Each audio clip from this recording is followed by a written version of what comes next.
Hi everyone, my name is Katrina Guido and I'm a PhD student here at the ElectroScience Lab, also called ESL, and I'm here to show you around the lab today.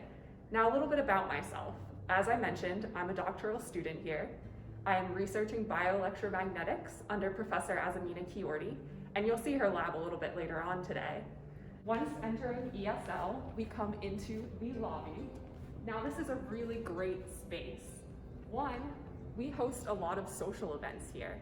So we have a community building committee, and they put on everything from ice cream socials to Super Bowl potlucks to holiday sweater and dessert parties, and those are always the best.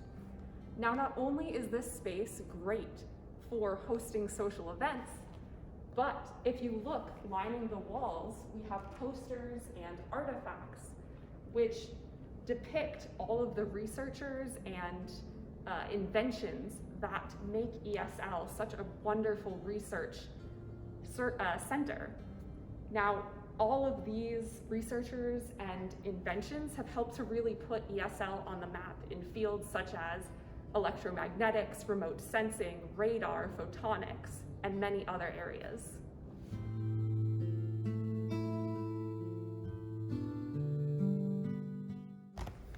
So now ESL is a world-class research facility. So of course we have a library, and this is not all that ESL houses. Most of the student offices, if not all of the student offices, have bookshelves lined with resources.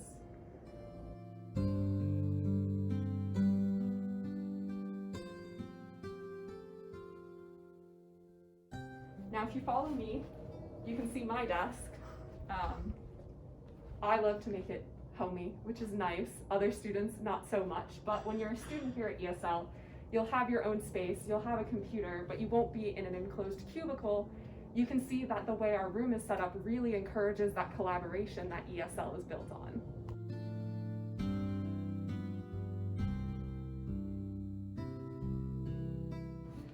Now I'm going to hand you off to Maruf, who's going to tell you all about Helios Lab and the work that ESL has going on in the areas of millimeter waves, terahertz, and photonics.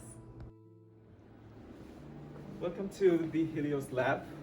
If you think of terahertz, this should be the place you should think of in ElectroScience Lab. I'm Maruf. I'm a third-year PhD student here, and I'm working with Professor Niru Nahar and Dr. Kubina Sartel. And yeah, I'm happy to give you a tour of this facility that we have here. Do imaging, so anything you can think of in terahertz, this is the place you should be looking for. Right now, we are doing a collaborative work with General Motors to help them design automotive radars that are robust and that are not, less sensitive to the reflection from the fascia and the radon that they have. The vector network analyzer, and we have the frequency extender set up to see which plastic actually can transmit the signal without affecting the beam pattern and everything. This is a TeraView TPS 3000 spectrometer, and this is like a very straightforward way to measure materials. So if you look for characteristics of materials, most likely that you will end up like somewhere around 10 to 20 gigahertz. So if you want to know what's the permittivity of material at, say, 100 gigahertz or 500 gigahertz, that's not readily available. So we can use this tool to characterize the material all the way up to 2 terahertz. And that's useful because nowadays the cars, they're trying to they have the radars operating at 76 to 81 gigahertz. So, yeah, we can use this to characterize the materials within that frequency. But what we are doing here, this is actually my work. We are doing terahertz polarimetric imaging of biomedical samples. So we have 2 terahertz sources here. We call them frequency extenders. And they send the terahertz beam to a polarizer that we have here, which is kind of hard to see. But the plan is when this terahertz wave reflects off from a biomedical sample, say from muscle tissue or your brain tissue, which has neurons, It reflects the beam in two polarizations, and if you look at those two polarizations, you will see two different features that are coming from the copal. One feature might be more prominent in the copal image and another in the cross-pol image. So this gives us more information about what is going on inside those biomedical tissues. My professor came up with a way to characterize antennas without using the tips, so we call it non-contact probe. So here we actually use the terahertz wave to actually characterize the millimeter wave chips that we're trying to characterize. So yeah, you do not have to worry about costly tips anymore. That's a very cool thing here. ESL is actually one of the first places that I thought of when I applied to grad school, because it has a long history of excellence in electromagnetics. And we also have outstanding faculties like Professor Joel Johnson, Professor Ronald Riano, and even my professor, Professor Kubila Satel, is an outstanding and a brilliant mind. So it's very good to be around those brilliant minds who can teach you how to think about a problem. Thank you for coming. Wish to see you back soon.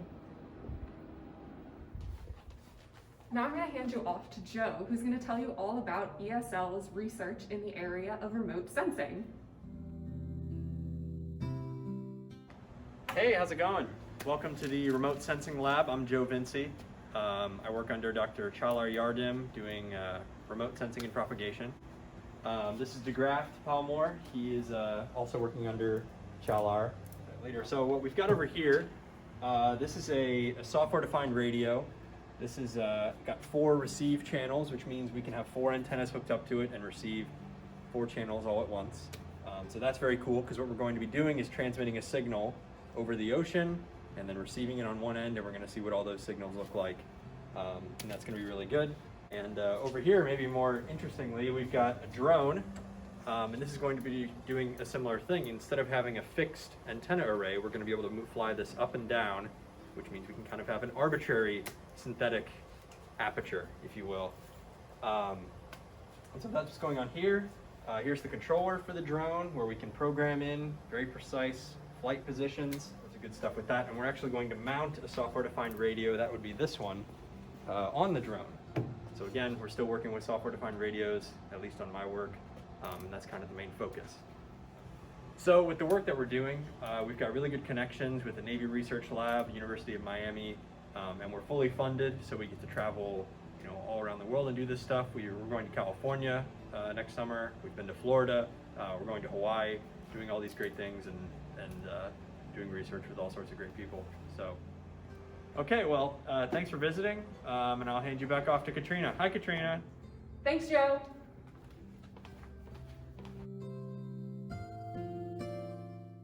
My name is Trevor Dean, and I'm a third-year PhD student here at the ElectroScience Lab. And today I'm going to show you the class laboratory setup. So CLASS stands for the Circuit Laboratory for Advanced Sensors and Systems. And Dr. Waleed Khalil is our academic advisor for our group. Our primary area of research is in mixed signal and assured microelectronics. And that covers a wide range of material. For me in particular, I'm looking at designing circuits to help strive for better and improved transmitters going forwards to like a 5G standard. So this was a project done by one of our previous graduate students. And what he wanted to do was create something that's called an arbitrary waveform generator. If you've ever seen one of these boxes, it's like this long, this wide, weighs like 45 pounds. It's really bulky and hard to use. But the goal, what we could do with using these advanced technologies that we design circuits in, is we can take this really big box and we could condense it down to something like this. That's 3 millimeters by 3 millimeters. And so as you can see, that's a huge size advantage to have. And that's just to kind of give like a general overview of kind of what our goals are. I kind of think of our group as almost like a farm-to-table strategy as well, where we do this integrated circuit design, and then we work up the levels of abstraction as well. So after you finish doing a design for an integrated circuit, We'll then design the printed circuit boards that you'll have to attach the chip to. Then you'll bring it into the lab, we'll do the testing. Everything will go great, you'll write some papers, and it's good to go from there. So this here is an environmental chamber that is sometimes used in our research group. And what this is used for is we're going to sweep different temperatures or humidity levels and see how it affects the performance of the circuits that we design. One of our students used this recently for a voltage controlled oscillator to see if he was able to maintain the same performance over a wide range of temperatures. This here is a giant electromagnetic interference chamber. So basically what this does here is it blocks out any signals from really coming in all the way up to 10 gigahertz. It's pretty cool inside. You know, if you step inside and we shut the door, you'll lose your Wi-Fi, you'll lose your cell phone signal. So it does work, we have tested that. Here we have a signal source analyzer. And what this is a fancy piece of equipment that can be used to characterize voltage-controlled oscillators and phase lock loops. Basically, this box will generate the voltage signals to help control our chip, and then it will also measure how our performance looks like. Over here, we have what we like to say is the second fastest oscilloscope on campus. The physics department has one that goes a little bit faster than ours, but it's a really cool tool to use.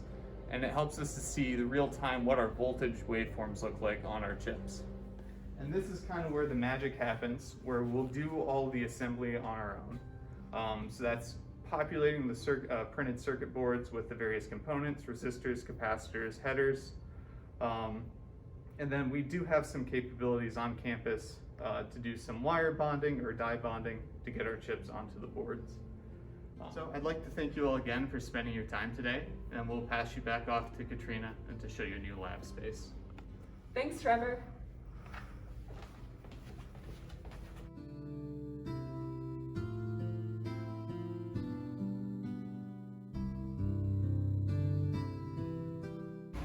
So now you might be wondering why we just walked outside. Well, as it turns out, the ElectroScience Lab is not one single building, it's actually two buildings. Prior to the year 2011, this building behind me was known as the ElectroScience Lab. And then we gained a lot of new space in this great new building that was built. And so now we have two buildings. We just came from the new building, and now we are entering the old building, and that's actually what we call it. So now I'm gonna hand you off to Vigyanshu, who's gonna tell you about my favorite and obviously the best lab at ESL, which is Professor Azamina Kiordi's lab, the Wearable Textile and Implantables Lab. Hello, thanks Katrina. Awesome, welcome to Wearable Textile Antennas and Circuits Lab. So my name is Vigyanshu Mishra. I'm a fourth year PhD student working with Professor Azamina Kiordi here.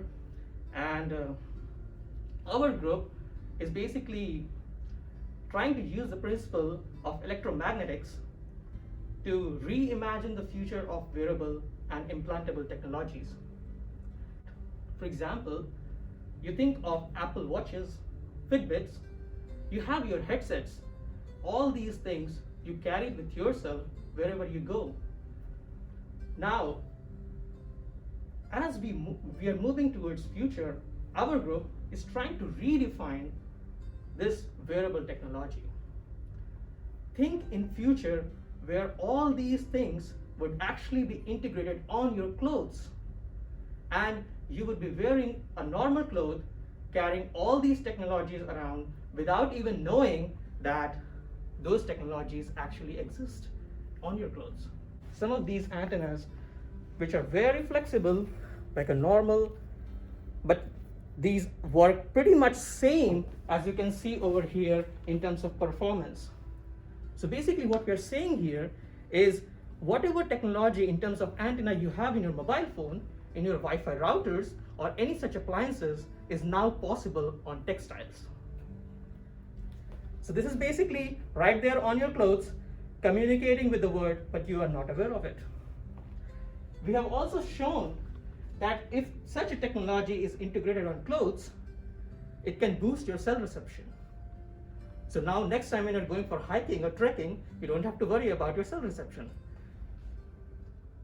If we move on to another project, you would be well aware of the system called ECGs, which is electrocardiography. You would see in hospitals, which is monitoring the heart signals. Again, there you have to put all those electrodes on the body, and then you have to be in that hospital setting. But what we are building here is what we call MCGs, or magnetocardiography, which is capturing these magnetic fields and are providing even more information, and that too in a wearable and unobtrusive fashion.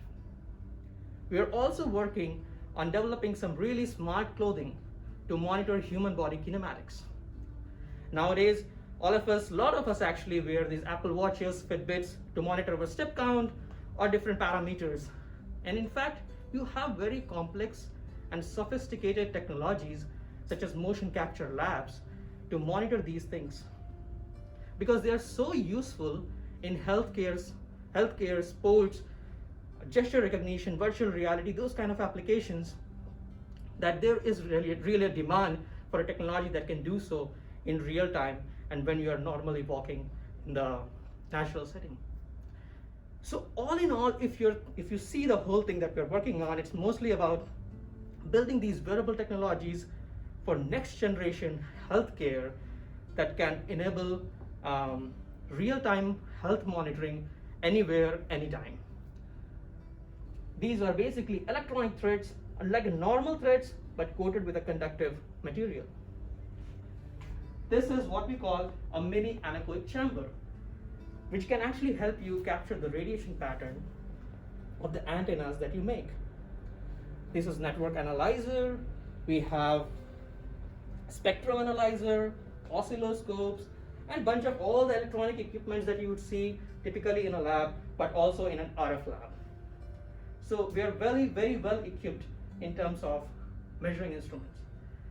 Our group is very, very congenial. Like, we have the peers that we have are really we are great friends. We are like a family. Like, it's a bond together. And our advisor is just fantastic, great mentor, great person, and definitely an internationally renowned scientist.